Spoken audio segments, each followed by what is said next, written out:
Ini tadi tentang hukuman, konsekuensi, dan restitusi. Jadi tujuan akhirnya adalah ini, restitusi. Jadi restitusi itu merupakan suatu pilihan ketika Anda melakukan kesalahan. Jadi di sini ada pilihan. Jadi sesuatu yang terjadi, Anda itu mau berubah apa tidak? Jadi restitusi menguatkan murid atau anak dalam jangka waktu yang panjang. Jadi agar mereka nanti akan terbiasa. Jadi nanti jadi budaya positif. Jadi kalau sini korban keadilan, korban apa ini? Korban mendapatkan ganti solusi ya. Kemudian murid atau anak mendapatkan penguatan, masalah terpecahkan, murid belajar tanggung jawab untuk berlakunya. Fokus pada pemecahan masalah dalam jangka waktu yang panjang. Apa yang kami yakini ini berupa pertanyaan. Misalnya keyakinan kelas kita apa yang sudah melanggar, jadi apa solusinya? Gitu. Kemudian Anda menghormati dirinya dan orang lain. Ini nanti akan menjadi budaya positif. Kalau ada hukuman kan berarti akhirnya negatif. Ya, kalau hukuman itu akhirnya hasilnya negatif. Karena mereka akan teringat saya hukum, buatnya kemudian dia dalam hatinya akan ada rasa yaitu tersakiti lah. Tapi kalau konsekuensi dinetralkan, netral, suasana berarti dia 0-0 langsung. Tapi kalau restitusi nanti ada penguatan, hasilnya positif, ada perubahan perilaku. Kemudian apa itu restitusi? Restitusi adalah proses menciptakan kondisi bagi murid untuk memperbaiki kesalahan mereka, sehingga mereka bisa kembali pada kelompok mereka, akan kembali pada kelompoknya, komunitasnya, dengan karakter yang lebih kuat, yang lebih baik. Jadi restitusi juga mengontrol proses kolaboratif yang mengajarkan murid untuk mencari solusi untuk masalah mereka dan membantu murid berpikir tentang orang seperti apa yang mereka ingin menjadi atau tujuan mulia, dan bagaimana mereka harus memperlakukan orang lain. Ada 9 ciri-ciri restitusi. Yang pertama, bukan untuk menebus kesalahan, namun untuk belajar dari kesalahan. Kemudian memperbaiki hubungan. Yang ketiga, tawaran bukan paksaan. 4, restitusi menuntun untuk melihat ke dalam diri. Restitusi mencari kebutuhan dasar yang mendasari tindakan. Restitusi diri adalah cara yang paling baik. Kemudian restitusi fokus pada karakter bukan tindakan. Restitusi fokus pada solusi pemecahan masalah. Dan yang 9, restitusi memberikan murid yang berbuat salah pada kelompoknya. Kemudian di sini ada 5 posisi kontrol guru. Nah, yang perlu kita ketahui di sini ada penghukum, kemudian ada pembuat orang merasa bersalah, kemudian sebagai teman, sebagai pemantau, dan sebagai manajer. Nah, nanti paling ujungnya memang tujuan akhirnya adalah kita sebagai manajer. Nah, di sini ada motivasi, identitas gagal, identitas berhasil atau sukses. Dan ini identitas berhasil atau sukses sebagai kontrol diri dari luar. Di sini contohnya guru berbuat nih, menghardik, menunjukkan, menyakiti, menyindir, ini sebuah hukuman. Nah, contohnya kamu tidak melakukan, awas ya, rasakan. Ini ada kata-kata yang sedikit kasar. Kamu kalau membuat orang bersalah, kamu seharusnya kamu sudah tahu, ibu telah sekali mengatakan seperti itu. Sebagai teman, ada ajakan ayolah gitu ya. Kalau pemantau, apa peraturannya? Jadi dikembalikan ke murid, ya, tanyakan apa sih keyakinannya gitu. Tapi kalau sebagai manajer, apa yang kita yakini? Jadi mengajak mereka berpikir. Jadi apa yang kita sepakati dari kelas, kemudian bagaimana solusinya, dan apa tanggung jawab anak kemudian ketika melakukan kesalahan. Ini ada beberapa langkah ya, sebagai 5 posisi kontrol sebagai guru kita ya. Kemudian tentang keyakinan kelas, ini nanti yang kita praktik Bapak Ibu nanti di dalam kelas, ada keyakinan kelas yang kita nanti sepakati dengan siswa. Mengapa tidak peraturan saja? Mengapa harus keyakinan kelas? Kalau dulu kan namanya kesepakatan kelas. Kalau sekarang istilahnya keyakinan kelas. Jadi, mengapa kita memilih peraturan harus menggunakan helm bila mengendarai kendaraan roda 2? Apa yang alasan? Untuk keselamatan. Ini dari untuk keselamatan. Utamanya ini bukan karena aturan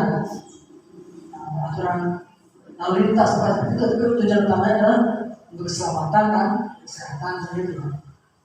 Mengapa kita melakukan peraturan 3M? Menggunakan masker, mencuci tangan, dan menjaga jarak 1,5 meter. Ya, karena tadi untuk menjaga diri dari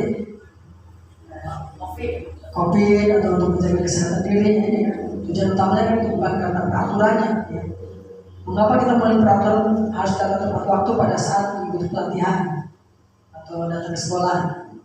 Itu supaya tidak merugikan orang lain, merugikan diri sendiri. Jadi bukan karena takut dihukum, ya, atau kena sanksi, bukan itu. Ya.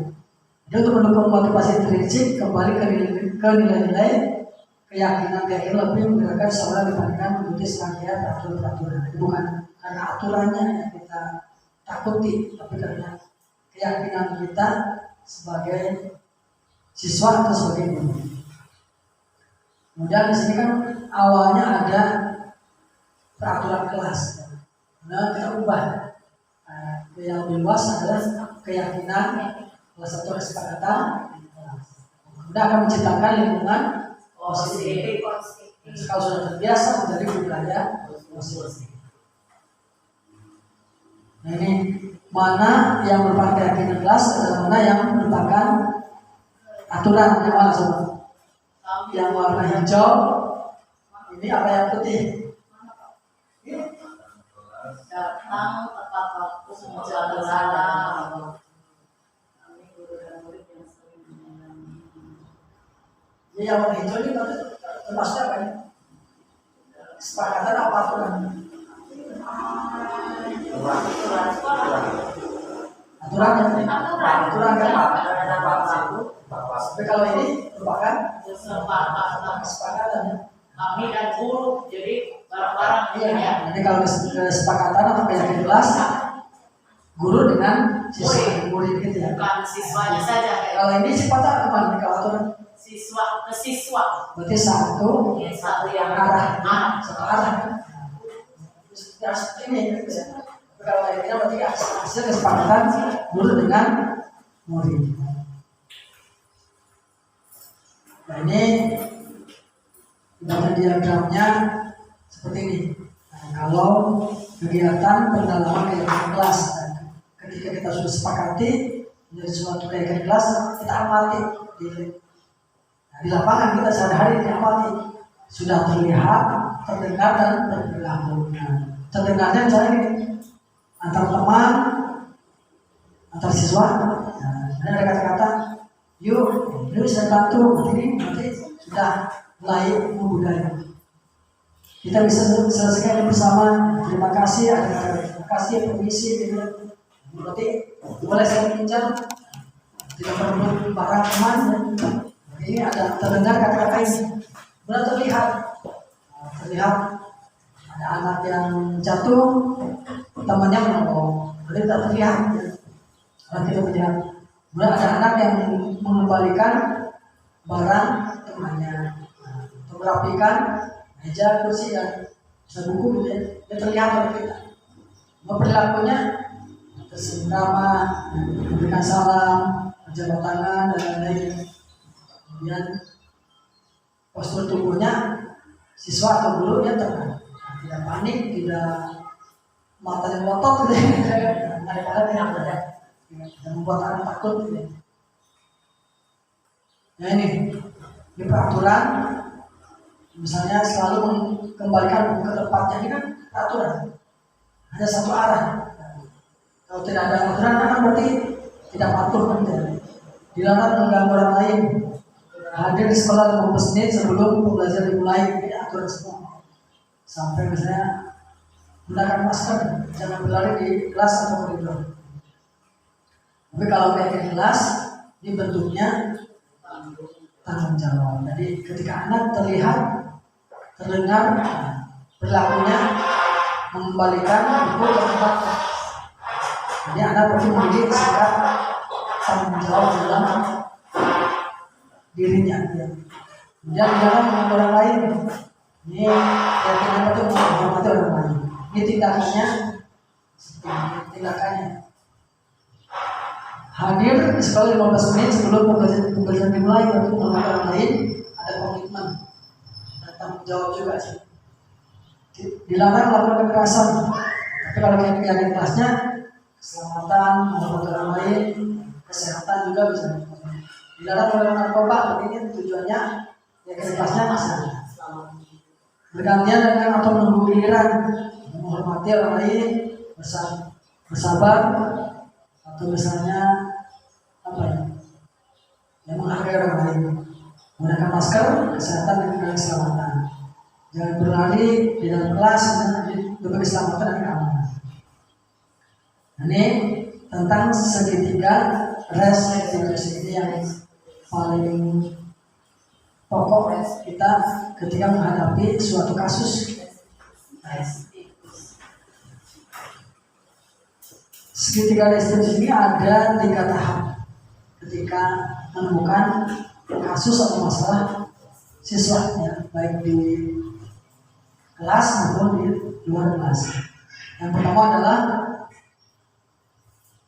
menstabilkan identitas.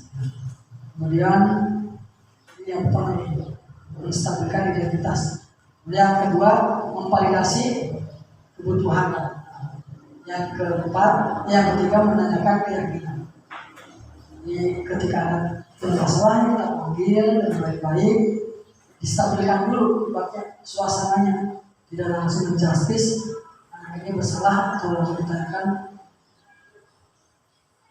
buatnya siapa yang salah, siapa yang benar atau tidak.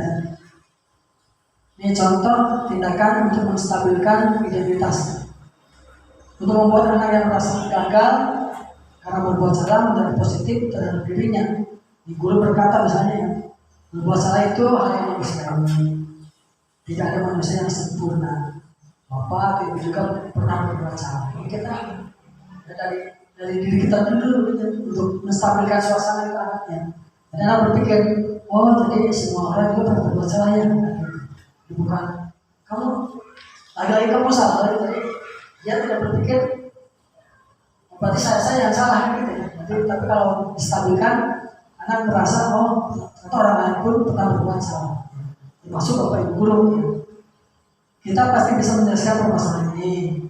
Bapak ibu tidak tertarik untuk mencari tahu siapa yang benar, siapa yang salah, tetapi lebih tertarik untuk menyelesaikan masalah itu. Dan kalau kamu menyalahkan dirimu sendiri terus-menerus, apakah kamu bersikap baik pada diri sendiri? Ini kan anak tadi nanti berpikir, oh, kalau saya salah, menyalahkan dirinya terus-menerus, dia akan tambah dong, gitu ya. Kemudian membantu murid mengenali atau kebutuhan dasar yang ingin dipenuhi ketika melakukan kesalahan. Jadi pada dasarnya setiap tindakan manusia tujuannya adalah memenuhi basic need atau kebutuhan dasar. Sebagai power, freedom, tadi ya, kebebasan, kekuatan, kasih sayang, ya. Berarti mungkin tadi penghargaan itu termasuknya.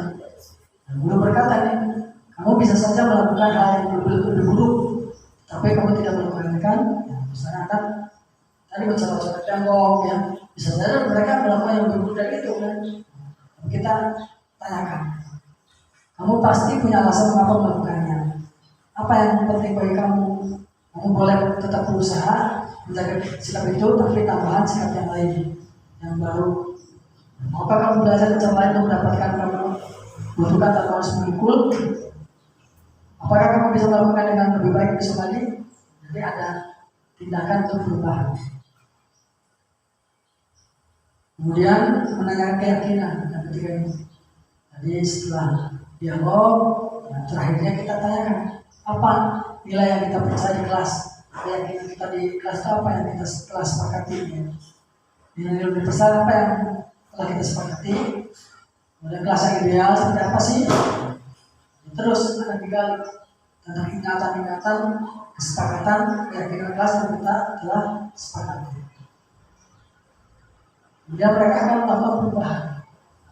Perubahannya dia minta maaf, ya, tidak mengulangi lagi, betul tanggung jawabnya dia akan, misalnya contoh kasus sebenarnya ada temannya kancingnya lepas, ditarik ya, nah, misalnya anak itu tidak terima kan, ingin diperbaiki, jadi yang menarik baju itu kita tanya, terus terakhirnya apa tindakan yang bisa dilakukan, mungkin menjahitkan kancing bajunya, atau ya intinya mengembalikan ke semula.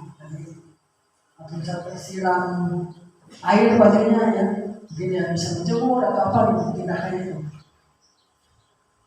Kemudian refleksi dari restitusi ini, jadi hal baru apa yang berubah pada diri saya yang saya dapatkan.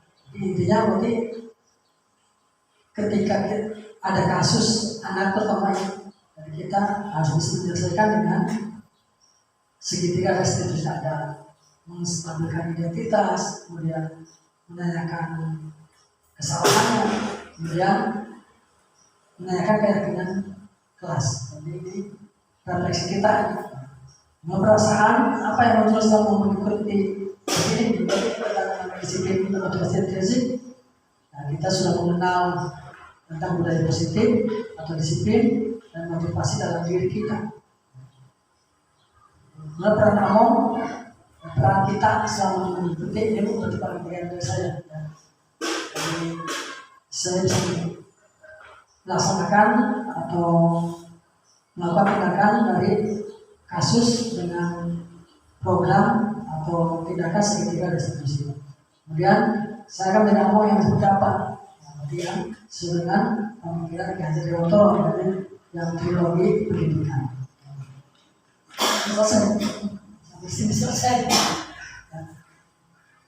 Nah, ini pemaparan tentang budaya positif di sekolah kita, namun kita bisa menerapkan hal-hal yang lain, terutama dalam perubahan sekolah kita untuk lebih baik ke depan. Saya kira itu yang bisa saya sampaikan. Kurang lebihnya mohon maaf. Saya kata wassalamualaikum warahmatullahi wabarakatuh. Nanti kita bisa diskusi atau dijawab.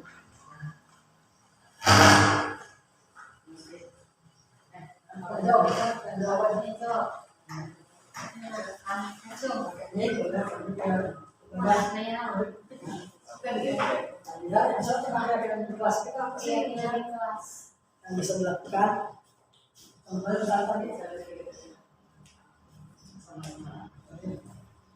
Assalamualaikum warahmatullahi wabarakatuh. Ya, yang tadi dipaparkan oleh CGP Angkatan 8 Prof. Awaria berarti tentang budaya positif ya Pak ya. Jadi nanti kebetulan sekarang kita awal pelajarannya Pak ya. Jadi nanti setiap kelas itu sebelum pembelajaran dimulai, apalagi sekarang awal tahun, kita buat kesepakatan keyakinan kelas ya. Jadi kita buat nanti misalkan anak A ini nanti kita diresum atau dirangkum kayak gitu Pak, dipadukan ya. Ada anak yang sama kan? Iya, ada anak yang sama. Nanti kita misalkan ditulis dulu ya di papan tulis si A, si B, si B, si C kayak gitu. Jadi nanti setelah itu kita buat rangkuman, kita tempelkan atau gimana dibuat ya, dibuat. Nah, ya kayak poster ditempelkan di kelas biar mereka tahu keyakinan atau kesepakatan yang telah dibuat. Nah, apakah kalau misalkan ada yang melanggar, nanti itu kita akan yang tadi konsekuensi ya, mendapatkannya konsekuensi bukan hukuman seperti itu. Yang terakhir kan restitusi. Iya, jadi ketika anak itu melakukan kesalahan kasus lah, menyalahi aturan respon kelas, kita panggil dulu ya secara baik-baik ya. itu ada harapan siswa. Iya. Jadi setelah itu kalau anak itu terulang terus apakah kita boleh memberikan poin atau nanti memanggil orang tuanya seperti itu Pak? Misalkan mengulang beberapa kali melanggar kesepakatan kayak gitu. Sebenarnya Ya itu aja Pak. Terima kasih dari saya. Assalamualaikum warahmatullahi wabarakatuh. sebenarnya kalau ada kasusnya anak terus melanggar terus melanggar dari kesepakatan dari kelas, memang kita harus kolaborasi dengan orang tua. Jadi ada pendekatan, jadi kita cari akar masalahnya apa gitu ya. Jadi memang kita tidak harus memberikan hukuman tadi ya. Kalaupun ada peran subjektif atau restitusi, jadi anak itu diberikan ibaratnya tadi tidak hukuman lagi, tidak hukuman sudah apa tidak, tapi nanti kita amati ada perubahan atau tidak. Jadi tidak ada di sini, jadi tidak ada hukuman atau konsekuensi yang dikenakan pada siswa, tidak ya. Hanya ibaratnya peringatan dulu, peringatan dari hati ke hati kita panggil, kemudian bentuk tanggung jawabnya dia selama itu apa, ya, gitu ya. Lalu kita akan amati. Jadi kalau memang benar-benar tidak bisa, memang kita harus panggil orang tua. Karena ini banyak kasus ketika kita diskusi di forum CGP banyak, Pak, anak saya itu ada yang bandel sama sekali, gitu. Tidak mau apa-apa lagi. Gitu. Kemudian kami solusinya apa? Dipindahkan katanya gitu ya. Nah, anak dipindahkan sekolah gitu. Memang itu mungkin solusi yang terakhir lah. Karena kalau kita ibaratnya mengeluarkan itu tidak boleh, siswa tidak boleh. Tapi memindahkan. Itu solusinya barangkali di sekolah yang lain bisa berubah gitu ya. Contohnya memang saya dari dulu pernah seperti itu, 2 anak, memang 2 angkatan gitu ya. Memang ketika di kelas dia tidak mau belajar, mengganggu lah gitu ya.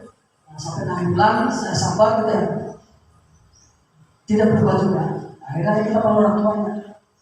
Kita penyakit berdasar betul di komunitasnya sana mereka anak itu ibaratnya nurut ya, dan tidak merasa paling jago lagi. Ya. Ada 2 yang bisa jadi uang jeruk, ada yang uang berbeda ini seperti itu. Kemudian nih yang saya inginkan tentang tempat botol minuman. Ini kira-kira kita sepakat, ini kesepakatan sekolah ya? Iya. Kira-kira bisa dilaksanakan apa tidak? Sudah berjalan, tapi anak tetap aja plastiknya dimasukkan ke gelas. Itu kita berarti harus bilang lagi Pak ke kantinnya seperti itu. Kita kan udah anak udah ya. Saya lihat perhatikan itu tetap aja pakai plastik, tapi plastiknya dimasukkan ke gelasnya sama aja. Jadi nanti kalau misalkan anak ke kantinnya, anak kalau sudah membawa gelas itu jangan dikasih plastik lagi, dipaskan. Ya berarti sudah berjalan, karena saya kan belum lihat ya. Jadi ya ini yang mohonnya kita mulai bertahap lah. Dari sekarang entah ya tadi disepakati dulu dengan murid ya di kelasnya mau seminggu sekali dulu ya bertahap ya. Apa langsung tiap hari gitu ya. Terutama kalau kelas kecil mungkin mudah diarahkan ya. Pasti biasa lupa bawa tuh ya. Jadi kita bertahap. Itu tujuannya saya ini untuk mengurangi sampah gitu ya. Karena ya itu ketika anak habis jajan plastik itu banyak itu kan di bunga-bunga yang semelak. Nah, jadi mulai sekarang kita ya untuk mengurangi sampah dengan jajan masuknya ke tempatnya atau beli minuman yang berasal ke botol minuman. Itu bisa masuk juga ke kesepakatan kelas ke ya? Bisa masuk dari sekolah. Tapi kan dari budaya sekolah, dari budaya positif di sekolah. Itu salah satu ibadah kita tentang budaya positif yang selama ini mungkin sudah kita lakukan dalam pembiasaan. Ada 5S, salam, salim, sopan, senyum, sabar.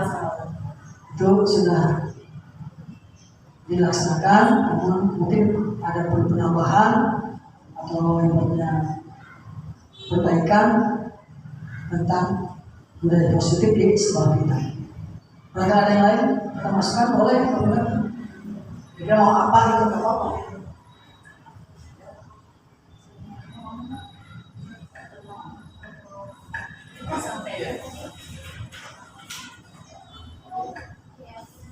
Biasa masuk kesepakatan. Pak. Assalamualaikum warahmatullahi wabarakatuh.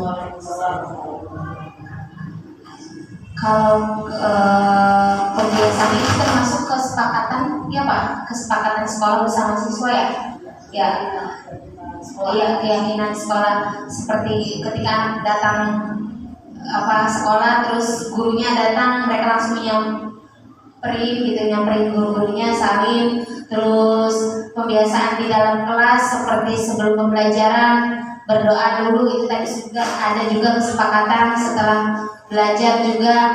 Dan di Cikawak 2 itu ditambah dengan pembiasaan kesepakatan membaca surat-surat pendek ya.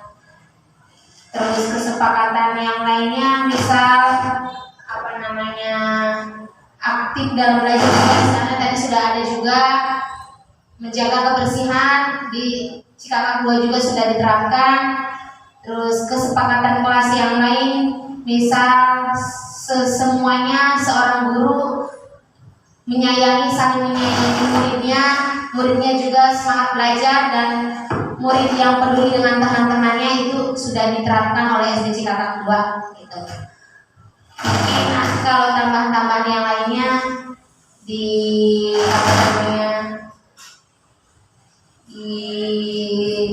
pemahamannya lebih diluaskan lagi oleh Bapak, biar nanti kami akan menerapkan hal-hal baik, hal-hal positif yang belum ada di SD Negeri Cikawak 2. Terima kasih.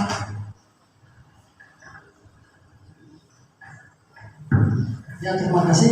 Tadi yang kita diskusi, kemudian menyepakati tentang keyakinan kelas dan keyakinan sekolah. Misalnya tadi kegiatan yang sudah dilakukan, yang sudah baik kita lanjutkan ya. Mungkin ada tambahan misalnya kegiatan ekstra. Ekstra berarti kita karena wajib ya untuk pramuka. Ini kita memang ketika ekstra pun kita bisa membuat suatu keyakinan atau kesepakatan ketika kegiatan ekstra. Jadi tujuannya apa? Itu mereka nanti ada termotivasi dari dalam dirinya, bukan karena gurunya, karena aturan sekolah, tapi karena saya ingin bisa, saya ingin tahu. Jadi itu rasa dari rasa motivasi ingin dari dalam dirinya. Jadi ketika kita melakukan kegiatan ekstra pun kita buat suatu kesepakatan atau keyakinan. Kemudian juga tentang misalnya berpakaian ya. Kita buat kesepakatan di dalam kelas. Pakaiannya harus seperti apa. Ketika jam istirahat juga ya kita sepakatnya dengan siswa. Ada yang dikeluarkan pakaian kita jangan lepas waktunya, kita bisa contohnya. Jadi kesepakatan dari ini kan seru. Kami dan guru murid saling menyayangi. Ini kan umum. Tapi apa tindakannya itu? Lebih diperinci. Kami dan guru menyayangi kegiatannya atau perbuatannya seperti apa. Jadi kalau diperinci. Ini kan seru umum. Boleh seperti itu. Peduli dengan teman-teman. Apa contohnya? Kami murid yang peduli dengan teman-teman. Teman yang nggak bawa jajan dia peduli kasih ya, pinjami pensil contohnya. Jadi kan tadi terlihat, terdengar, dan perilaku tindakannya kita bisa terlihat. Jadi nanti ya Senin lah ya, kita masing-masing boleh kan kita memberi dulu poster ya, nanti anak tinggal buatnya baca atau sepakati boleh. Nah, kita ibaratnya membuat konsep dulu, membuat konsep tentang keyakinan kelas atau keyakinan sekolah. Nanti dari keyakinan semua kelas kita rangkum sebenarnya. Nah, kira-kira yang sama atau nanti kan sesuai dengan visi yang kemarin saya ibaratnya sodorkan. Nanti kurikulum juga tadi juga sepakat. Memang kurikulumnya KWSP hanya tinggal berubah visi dan ibaratnya isi dari modul referensinya, karena sekarang yang kelas 1, 2, 4, 5 yang IKM, yang kelas 1, karena kelas 3, 6 masih ventilasi. Dan ngobrol tadi memang untuk yang kelas 2, 5 belum ada BIMTEK tentang IKM, belum ada. Namun kita akan usahakan di KKG. KKG akan usahakan tentang penyelesaian pelaksanaan tentang kurikulum merdeka dari kelas 2 dan 5. Walaupun kelas 1 dan kelas 4 bisa membimbing sebenarnya kan. Kita bisa unduh dari PMM justru bisa ya. Dan itu kalau kecamatan lain memang sudah berjalan, sudah pada libur sudah ada BIMTEK. Kemarin pas saya ini di sana, belum ada BIMTEK lagi di kita. Karena kalau kemarin hanya kepala sekolah yang di BIMTEK, hanya 2 jam, kan kurang. Yang kegiatan nanti bisa diajarkan, tidak. Nah tadi sepakat tentang perkemahan. Sekbin 5, Pak Tony kemarin telepon Pak Irman bahwa dia ingin gabung dengan Sekbin 6. Masa tempat sepakatnya di Sekbin 6. Kemudian kita tadi musyawarah intinya diciptakan. Sebelum tadi kan betul belum ada info yang pasti dari panitia hunian. Kalau panitia jelas kan? Hunian tanggal 12 Pak. Iya, jadi katanya kan di lapangan bola sana, nama biasa. Kalau saya tidak bisa, saya ibaratnya tadi berusulkan ini di lapangan sampai gitu ya. Kalau bisa minta izin, bisa ditempati nanti di lapangan. Maka tadi bola sampai. Kalau tidak bisa mungkin karena aja atau tidak. Kalau terpaksa, kalau dulu lama siap dulu, tapi karena trauma mungkin. Sudah merasakan komunikasi dengan desa jadi tidak sudah perlu soalnya biasanya mah tadi langsung telepon Pak Guru, pokoknya katanya itu bisa panitia gitu. Karena saya juga pertimbangannya kalau di lapangan desa tanggal 12 walaupun malam selesai, ya saya tidak mungkin karena kan sebelum kita ada kaplingan gitu. Kalau saya tahu pertanyaan kan tidak saya ini pelaksanaan sesuai jadwal dari Kuara tanggal 12, 13, 14. Maka saya usul lagi kalau itu kan jadwal dari sana. Kalau memang udah kelapa sampai selesai, ya kita tanggal 13, 14, 15 ya. Tapi mungkin nanti kita dirapatkan lagi. Nanti awal Agustus ada rapat semua Mabikus dengan satu pembina nanti tentang kepanitiaan itu. Nah kita sekarang ya ngobrol banget. Yang masalah ini karena main jam kurang, yang kelas 1 yang ini mah kita tidak usah melakukan lagi. Misalnya sudah berjalan anak-anak 5, udah kita tidak usah pesan, tidak usah tawarkan. Tapi kalau bocah ingin, kita tawarkan. Ya monggo itu mah. Jadi bukan dari sekolah gitu. Karena sekolah kita tidak bisa dan mengeluarkan banyak dan kita juga kan ke komite kan belum laporan. Makanya untuk pengadaan barang ini kan kalau kita bantuan tetap ya kita ada somasi ke sana lah, kita terima kasih gitu ya. Tidak serta-merta kita ibaratnya ya kita terima terus tidak ada ibaratnya itikat baik dari kita nanti. Tadi sudah komunikasi dengan Pak Nusan. Pak Nusan tadi menyerahkan mandat ke Uca Seni suaminya Pak siapa itu suami Seni karena dia juga ibaratnya dalam pertanyaan Pak Eko dinas.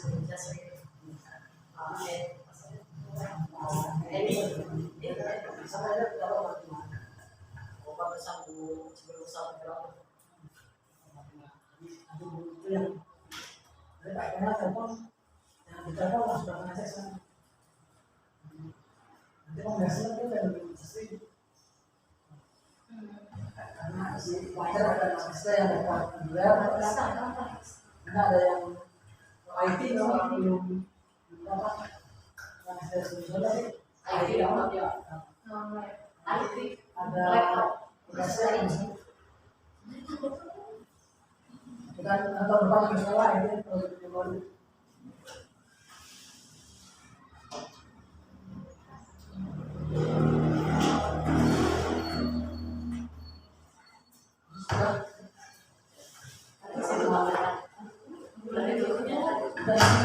Terima kasih. Tadi wassalamualaikum. Terima kasih tadi. Sudah, terima kasih. Assalamualaikum. Dia tanya sama udah. Salam. Udah.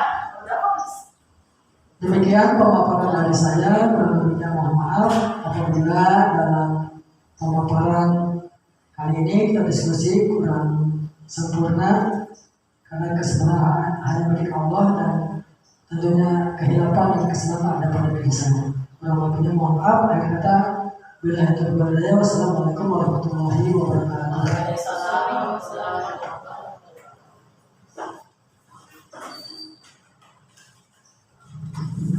Kenapa dia?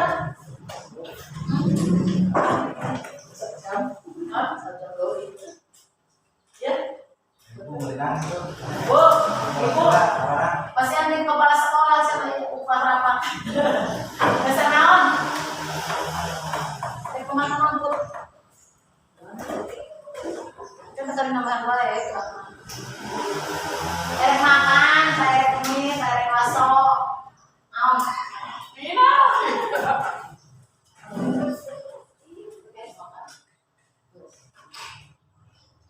Rehat, Rehat. makan.